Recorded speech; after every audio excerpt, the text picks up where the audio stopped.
हाँ गाड़ी पे चल रहा था, आगे नहर आ गई। नहर आ गई, मैं गिर गया, मेरे पैसे चले गए।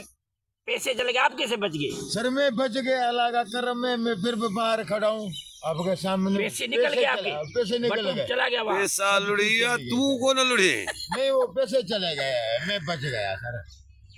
बड़ी बात है। देख लो यार। नहीं सर आपके सामने उधर पैसे चले गए। नहीं नहीं तू डूब गया, पैसे बाहर है।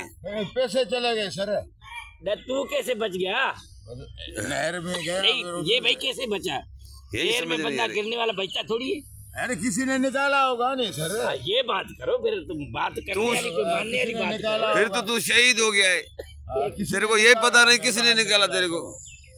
कौन था वो अल्लाह का वली खड़ा था वहाँ जो आप? मेरे को पता नहीं कौन था कौन नहीं था, मैं बाहर आ गया। नशे में था? जेब नहीं नहीं नशा भी नहीं था।